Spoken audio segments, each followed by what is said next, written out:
Cool. So thanks everyone for tuning in. Today we've got Haidee on the podcast. Do you want to introduce yourself? I'm not going to do a good enough job. Sure.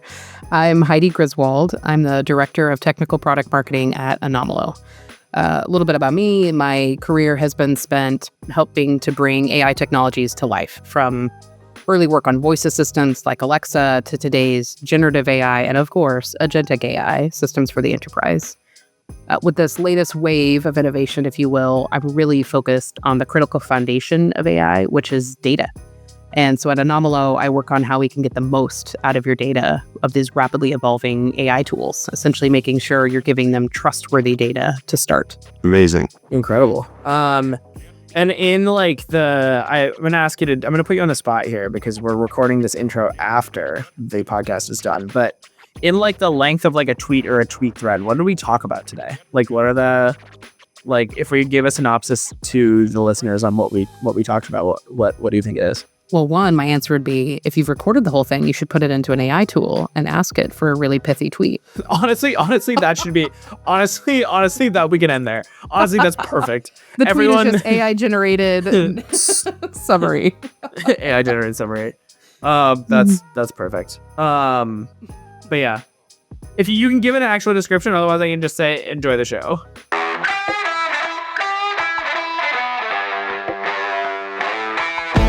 I'm Ibby Syed. I'm Sean Collins.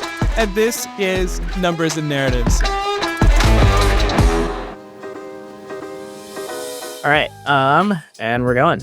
Okay, so our last conversation, and you can tell me if any of this is like not allowed, is sort of like, how do you... The most interesting thing was you kind of have to like AI has so many buzzwords, right? Like I went to a conference last year about AI and like it was like all about, AI was itself the buzzword. Like this year when I went to the exact same conference, Agentic was the buzzword of the RAG. Like there's all these people that like obviously like some people genuinely do kind of work in this space and understand a lot and like kind of are either hobbyists or enthusiasts all the way up to like, hey, like this is my real job. I like work for one of these companies.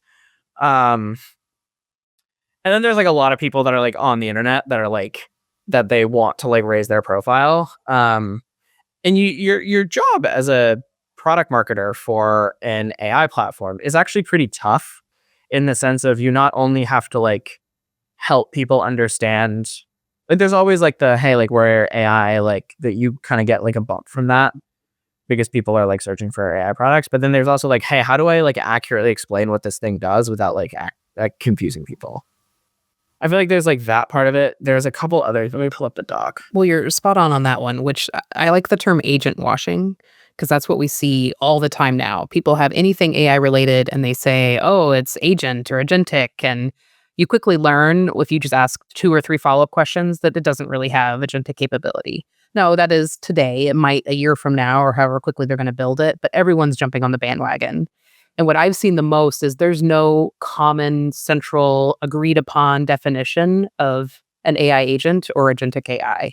So everyone builds their own or creates their own version of what that means.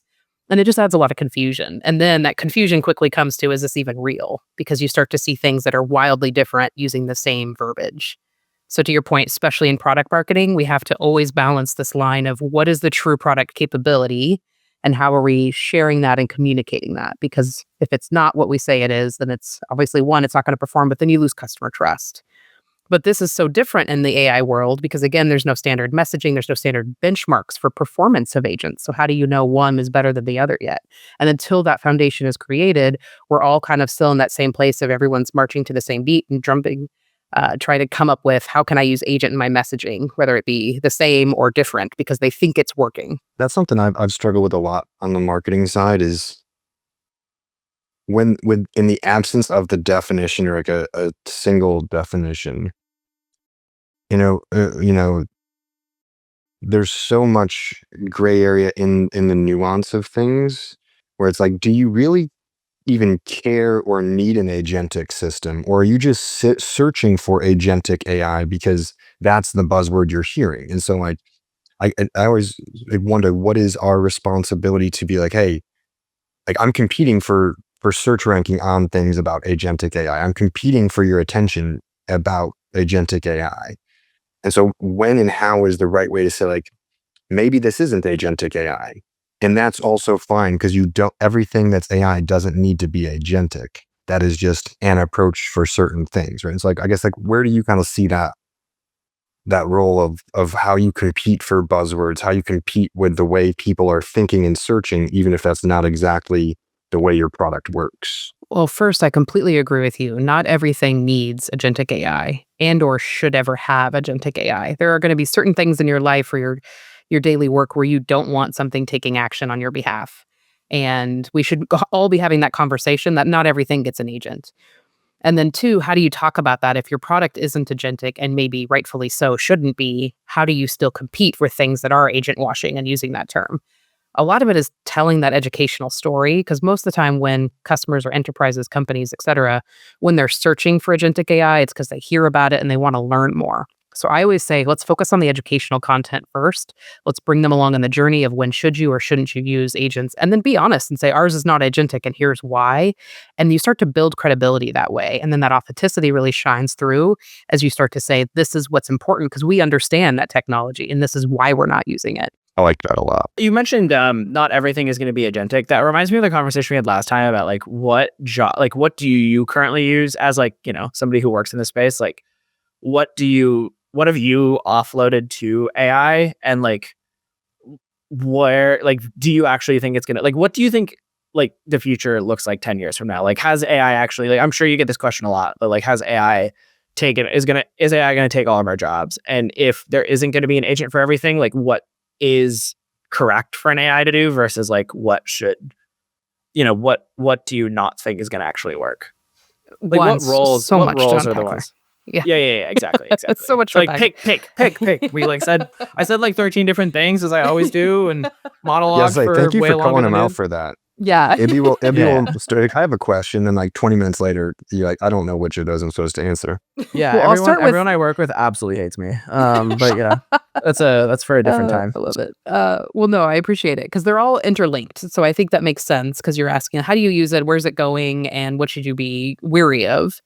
How do I use it? So I use it in two different ways. At work, I use it a lot to help craft messaging and content. So much of my job is making sure we're saying the right things to the right people at the right time. So I will start by putting all my thoughts down in one document of just, this is everything I think we need to say. Here's our proof points. This is why the product is so good. This is why Anomalo is the best at data quality. I put all of that in one document, and then I can use AI to parse that out and to make it available for the right channels. Like, is it a blog? Is it an email? Or is it really pithy social copy, which is just something I am not good at. So I use AI a lot for that. But it's always rooted in my feeding it inputs. Here's my thoughts, my input, and then it giving me how to kind of parse those out. At home, I have a very different use case, which I think the number one that I always share with people is killer bedtime stories. So I have two boys, age 5 and 2.5, and they think that I am the best storyteller. I use ChatGPT to create personalized stories, and this can range from dinosaurs and monkeys to, getting stuck in a volcano and having to find your way out. And it's really interesting because one, you can really personalize them. I use both my sons' names in there so they feel really connected to the story. And two, you can make it personalized in another way, which is what's the topic or theme we need to address? Like, oh, the fox had to clean his room in order to get screen time. So it's a really interesting way for them to have new ways of real-time learning. And then with advancements in memory capabilities in AI, now I can ask it one thing and then 2 weeks later say, hey, that story about the dinosaur jet that we created, let's start that up again, give me another version. And it remembers and then creates another one without having to repeat content. So I think that's really interesting because I see that kind of storytelling and also just personalization really shining through, which is what I'm excited about to your question. What I see coming is that hyper personalization where you can really, not just for, your customers and the content you're creating, but for yourself, where it's really learning how you work, what you do, and it gets to know you almost intimately. So it can act as an extension of you, like a true assistant. We call these all like a voice assistant and a generative AI assistant, but they don't really act like assistants today. I want something like the Jarvis and Iron Man that can do all the things I ask for it and knows me intimately and understands my sarcasm and knows that I need a sense of humor every once in a while and, tell me a joke in an appropriate way. Which is the other thing I think I'm excited about, which is embedding AI into physical systems. So think like machines and devices. That is where I get really excited because once you can give me a robot that can do my laundry, then you've reached the pinnacle of AI in my mind. And we are nowhere close to that. So when people say, is it going to replace me? I say, absolutely not. And in some cases, I even openly laugh at that question just because we are so far away from what that could ever look like. I don't think that, we're definitely very, the real world, it has not been taken over by AI yet, right? Like, it can't fix my broken pipes. It can't do my laundry. It can't do, a lot of the, it can't cook my food. Mm-hmm. They're working on that, though. Have you seen those chef demos? Yeah, so they have, actually, wait, let's go on a tangent. Why did all of those, does anyone have a take on why all those, robot Chipotle companies failed? When I was in Boston in 2016, there are one or two startups that were come to our restaurant and have a robot make your salad, and it kind of tasted the same as a salad from any of the other places, but why does self-checkout suck worse than just checking out the regular person? Every single time I go through self-checkout, I still need a human being to come over and be like, yep, they scanned the barcode, they scanned. Mm-hmm. It's just not ready yet. I think it's not ready. And there's also something to be said for human connection. I think ultimately everybody's like, I want to be able to do this faster. I don't want to have to talk to a human just to check out. But the reality is that it is kind of nice. And for some people, that's the only human interaction they have during a day, especially now where people are working remotely and not engaging or around people as much. We're also going to see that shift of there are some things, just like you don't want to put agents into, there are some things you need to keep humans there. Yeah, it's almost like we're in an explore phase of what roles are appropriate for AI and robotics, Oh, absolutely. And we just haven't gotten to the exploit phase yet. And so someone is going to try AI and robotics at everything. In some ways, yeah, why not? It's okay to fail. You deserve to have a multi-million-dollar startup failure. Go for it. And that's fine. And that's a really good way to look at it. We're going to have a lot of failures and a lot of mess ups in AI over the next probably decade where we think it'll work and it won't, or we've tried it different ways and it just doesn't pan out. And I think that's also interesting because you're going to see a lot of startups popping up saying, oh, we can go solve this problem. And maybe they figure it out, do it really well and disrupt, or maybe they fail. But at least we learn a lot from that. I saw a really interesting thing on the explore exploit side. This dude, Sean Wheeler, who was one of the founders of a company, AMP, which I love AMP. It actually is Agentic AI if you're into that, but it's AAMPE. But he posted about honeybees, and so apparently when a bee finds a good source of nectar, it flies back to the hive and it does this dance, which communicates the distance and direction of that source of nectar to the other bees. And 80% of them will go after it to reap the bounty, but 20% go completely opposite ways intentionally because they don't want to put all their eggs in one basket. And so they're still exploring constantly. And so this point was all companies should always be testing. You should always be doing some portion of explore and not just exploiting you when you find a win. I thought that was really interesting. Oh, I love that. It's also just a testament to honeybees. I'm always so fascinated. Yeah, they're the best. Yeah. It's crazy. It's crazy that they exist. Not a honey fan? No. It's crazy that they exist. Did anyone watch Bee Movie? Remember the first 20 seconds of Bee Movie? I actually haven't seen it. I don't think I have either. Ooh, yeah, Bee Movie. Apparently, honeybee, bees are the physics of their wings and their body. They're just way too big for their wings to be able to get them off the ground. What's the actual fact? Hang on, let me see. I haven't seen it. They have to take. Sometimes they'll get so tired from eating the nectar or whatever that they just pass out in the flower and take a little naparoo and then wake back up and get back to it. I was like, dude, I relate to that. Imagine just taking a nap in a meeting and I'm spent. I needed to Sorry, check guys, out. I'm working. I just needed to pick me up. Yeah, apparently the size and shape of a honeybee is too big for the wings to be able to like get them off the ground. So they defy physics, you're saying? Yeah, it's like I think they like I'm sure they don't because they fly, right? Like physics is physics. You can't defy physics. But there's like something you where can't. like by like the sort of like conventional laws of physics, bees can. But yeah, no, that makes a ton of sense. Yeah. What are we talking about? Were you talking about the jobs? The jobs? Oh, like, what type of jobs? Like, if we are gonna like speculate on this, like, what type of jobs do you think are the ones that are gonna be that are kind of the first to go? Like, what do those people like? What do those people end up doing? Right? Like what are the things that should be taken by AI, and like what do they unlock like people to actually end up doing? Yeah, I think if we're doing it right, it's not that humans go away. It's that the work that we do changes and evolves. And I think that history basically tells us that story. Like there's been monumental technological advances in a lot of things, like the automotive industry. That doesn't mean that people don't work in the automotive industry. They just have different jobs now and they do different things. It's not the assembly line of the original Ford. I do think that there will be certain roles, I think honestly, especially entry-level roles that are harder because a lot of what AI can do in its infancy stages now is similar to like a recent college grad software developer. And what does that look like? How does that shift them? So they have less, learning on the job, really perfecting their coding because there are tools that can come in and help individuals do that now. So I think that's the things that I think are really focused on. What do you do now? If you're about to go into college or you're a recent grad, like what are the things you should be thinking about? And for me, it's think about how you can manage AI. It's not necessarily like, oh, I dabble, I use it. It's how do you treat it like it's your employee? And you're managing it, you're understanding how it's working, you can direct it, you can give it a performance review, like you're giving it content, you're giving it feedback and making it work smarter for you.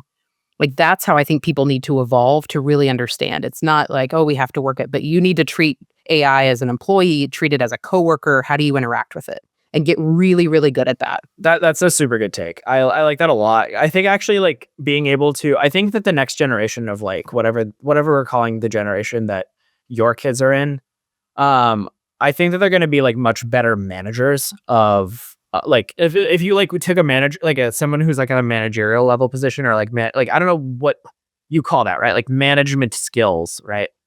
I think whatever changes AI brings, I think people are going to have to get good at controlling it to get to do what they want, and that is going to cause like the next generation of children, I think, to be like better sort of like, even if it's just like a taskmaster style of manager. Like Tom and I were talking this the other day. I think there's something he said that there is a Tom is our co-founder, by the way. Tom is my co-founder, I guess. There's a massive lack of skill and talent for a lot of people managers, right? Like people, this is in every organization, people get promoted because they're good at a job, but that promotion leads them to be leading a team, managing a team. And that is not the job that they were good at before. Classic Peter principle.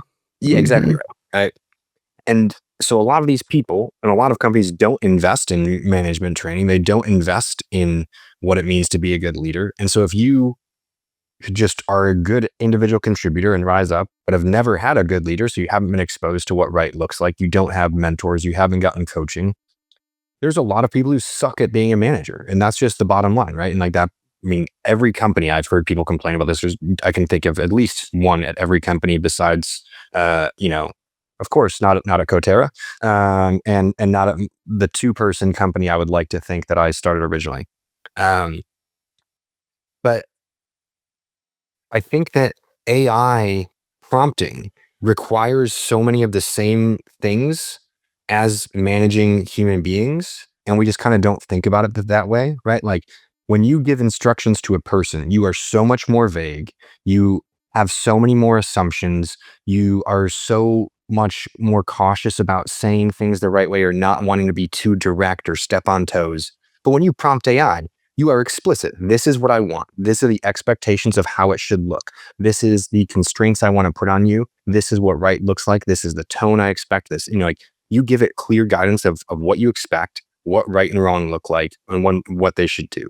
And then you give clear feedback. I'm like, that was actually not what I was looking for. What I want you to do is return it in a proper JSON object that does this, isn't it, right? Like those things that we don't do with people, you have to do, or else prompting AI, you fail every time. And so if we can start to actually learn the opposite way, where like our entry level roles are learning how to properly give guidance, give feedback, coach, and then that's your starting point. And then you bring that to when you start leading a team. I think you actually might be a much better people manager, weirdly enough. Oh, I love that. And I also think it's going to be a weird balance too. I'm talking to an AI agent versus now I'm over here talking to Sean. So I have to treat you differently, right? Because something I've noticed with just my kids, so especially my 5-year-old, we have voice assistants in our house, and he will demand things and say like, play this song. There's never a please. There's never a thank you. So they also have to learn this new dynamic of how you interact with something that is artificial versus how you interact with a human. And so we're constantly working on manners, and we say, okay, in order for you to use Alexa in our house, you have to say please. I was going to ask you that question. Because like, I mean, like, you don't have to, obviously, you don't have to be nice to Alexa, but like, it is like a forcing function, right? Yeah. Like, like if I was to like, I don't know, if I don't have any children, but like if I did, then like that makes a ton of sense to me, where it's like trying to like explain the nuances of how a human is different from an AI to like somebody who's really, really small is very different. It's like harder than just being like, just say please all the time. And that's going to become more gray as the technology advances. Right now, for the most part, you can still tell the difference in most cases. But, probably 2 years from now, it's going to get really difficult to say, am I interacting with a human or am I interacting with AI, especially if you're in the digital world. Yeah, you call support. It's going to be an AI voice agent, right? Like, are you still going to scream at them? Yeah. I mean, yes, that's a question. No, I would not scream at them. Because even AI agents have the capability of being like, they're mean. I'm not giving them this discount. Right. Exactly right. Yeah. Does AI feel spite? Ooh, at what point are they sentient enough? Like, is spites considered sentient? It is like definitely like they definitely. I was trying to think about again, weird tangent. I was using Cursor to like try to debug something yesterday, and it did this absolutely insane thing where I had it like it was trying to like test whether an API worked, and I had it like basically like spit out. Basically, when you make an API, like you have like a password, like an API key, which is like a password, and basically like I was like, hey, like just make sure that like you're sending the right like thing to the API, and that obviously always includes the password. So it like knew what the password was, and so it like completely like jacked my computer and created like a separate script to test whether everything was working or not. And I feel like in the world where AI can do that and AI can feel spite, it can like take control over. I'm waiting for the first story I hear that AI acts like really, really petty and does something crazy. I mean, that's essentially Skynet, is what you're describing, of when it realizes that the way to save the world is to get rid of humans. Yeah. But again, we are so far from that. We are very far from that. And that's true. good. I think we talked about thinking about that country song. It's like I dug my keys into the side of his 4-wheel drive. Like the AI is going to break up with you and just like delete all your stuff and change your passwords. And oh man, dug my keys. I think this goes back to something Ibby we talked about previously, which is with agents. I have a firm belief that agents should be narrowly scoped. You should give them very limited capabilities, and because you want them to be an expert in that one area. But when you give them broad reach, then they have the ability to fail. And it's just like humans, right? If you give me 27 tasks and I have to do all of them really well, I'm not going to be able to do all of them really well in the time frame. But if you give me this, 1 or 2 things that I really need to be an expert on, I can go do that. And so it's, as we start to orchestrate systems of agents, we really need to think about what level of access do we give them? And then the concept of guardian agents. So the ones in the background that are just watching all of them and making sure that they're doing the right things. And I think that's also critical for consistency of output, right? Like, and the other thing is when again, there's so many assumptions that get done with people. And so when you get on a project, there's, you're going to expect a certain number of check-ins and a certain amount of like restraint and all that. But in order for agents to start to be able to take action for your business to do business functions, you need to have outputs be consistent. You need to have logic be consistent. And so by narrowly scoping them, both of what they can do and what that output can look like, I think that's the only way you can ever offload like actually sensitive business functionality. And you're building trust as you go. It's just like if you hired a new employee, you're giving them a little bit to start, and then you're like, hey, they really knocked this out of the park. I'm going to start giving them more scope. It's the exact same with AI for me, of you want to test and learn. So you start with a hyper-specific use case, give it something, see how it performs. And then over time, as you build that trust, you can give it more to work on. Yeah. And so I'm curious on kind of two angles, and you can tell me which one you'd rather talk about, right? Like, one is kind of what's working for you now in the AI marketing space. And then the other is, since you are, relatively new into a role, what do you think about when it comes to onboarding to a new team, a new product, especially like a very technical one?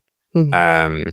What is sort of your process, and how do you think about, every time I start a new role, I'm like, how can I get a quick win to prove value right away and to start to build trust and like stack those wins? Like, how do you kind of think about that in a role that I would assume requires a little more onboarding and a little bit more nuance and time for you to get up and running? Yeah, absolutely.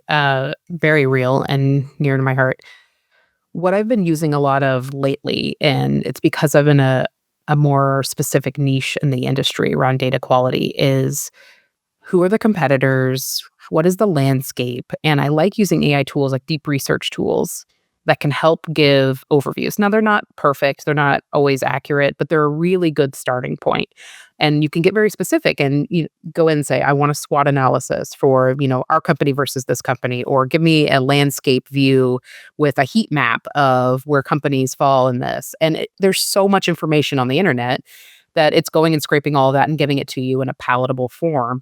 And I like to start there because not only does that give me a little bit of insight that I can then have more informed conversations as I have one-on-ones with people at the company, but two, it tells me what information is out there.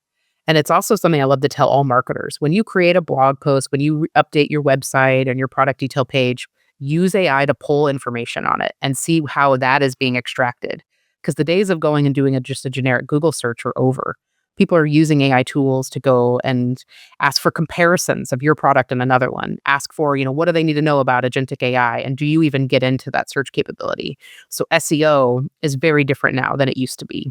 And so use AI tools to determine how your different marketing assets are performing, because that's how everyone else, your customers, are starting to find you. I love that.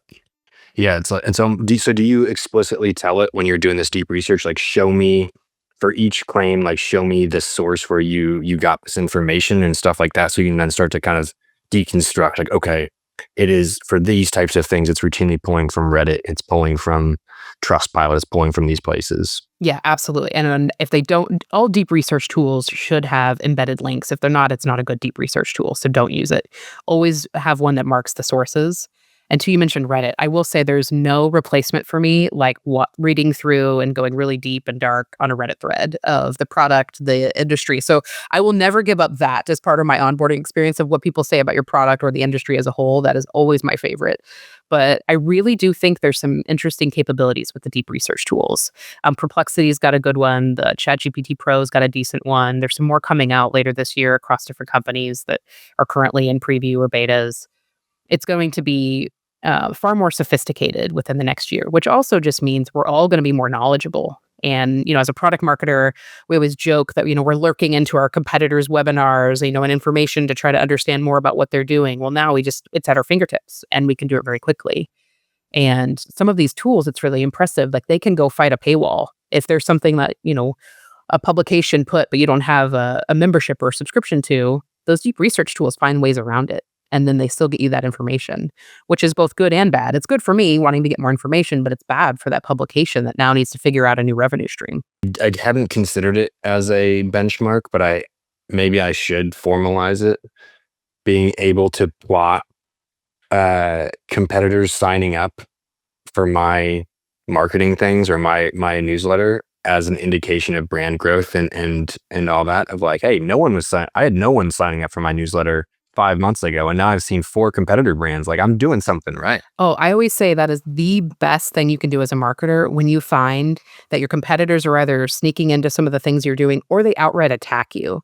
In one of my previous roles, we had a competitor, was a CEO at another company, and for a similar but different device, and they did a LinkedIn post about how terrible we were as a company. You should never do business. And it made my year. Because not only did they give us brand awareness for free, but we're living rent-free in their head and the CEO's head of, hey, this company is not one you should use. And I loved that. That is a win. That's awesome. Is there something, how do you like drive that? Is there a way you can like be like, I'm going to run a campaign to try and eat up mental bandwidth of my competitors? I will say, I don't know that I focus it that much on competitors. I always look at what customers want first. What are customers looking for? What are they searching for? Where are they in their journey? I look at what I think of high value actions. So what are the things that they're doing that trigger that they might be interested in either purchasing or learning more? That's always my starting point. And then you quickly learn, hey, I'm looking for all these things. Competitors are probably also looking for the same journey and trying to understand. And then you can get a little bit more clear on how is our product differentiated. And it has to be very succinct. It can't be 3 paragraphs on why our product is better. It needs to be 1 or 2 sentences on what that real differentiator is. And then everybody can remember that 1 or 2 sentence, where it's your customers, whether it's your sales team. Give them something really hyper-focused and easy to share regularly. And then start using that in your marketing too. Then you start showing up consistently and you're able to, again, go back to pulling it through different AI tools. They're seeing not only you say it, but they're seeing tools say it. They're seeing your customers say it. Competitors are starting to mention it. And it just gives you more ability to live rent-free in their head. I like that a lot. That's perfect. Before we finish, do you have anything you want to pub? Anything I want to what? Pub, like anything you want to shout out? Like, I don't know, if our listeners want to find you somewhere, if you want them to be able to find you, where do they find you? Do you want to, like, I don't know, any cause you want to throw out? Like, so this is like where we give you the ability to say whatever. Like, if you want to pub your company, go for it. Like, I will definitely pub my company. I'll probably do it as part of my intro. But I think the thing I really want people to know about AI, and kind of two things. One, if you're brand new to it, start dabbling and do it immediately. Find something very specific that you needed to address, and then try out at least 5 different AI tools. And I say this often, there is no one AI tool to rule them all. You will end up using multiple, just like you end up using a whole bunch of different tools for your work today. So find several, test them out, find what works for you for those specific use cases, whether it's content or images or whatever that might be. But get started, don't get left behind. I cannot say that enough. And then the other one is, if you're using AI today somewhat regularly, start talking about it. For some reason, it feels like people that use it don't want people to know because they're almost worried, like, oh, I don't want my manager to know that I'm using it to help me. Or they're using it and they're like, I don't know if I'm using it right, so I don't want to tell anybody about it. Like, we need to be talking about this. Like, talk about it with your family over dinner. Talk about it with your friend over drinks. Talk about it with your colleagues at work. Talk about how you're using it, because it's new technology and it only gets better the more that we give it feedback, the more we kind of bring it together. So those are the 2 things I say to everybody when they're thinking about AI. I love that. I love that a lot. Thank you so much for coming on. Really, this was super, super fun. Yeah, of course. Thanks for having me.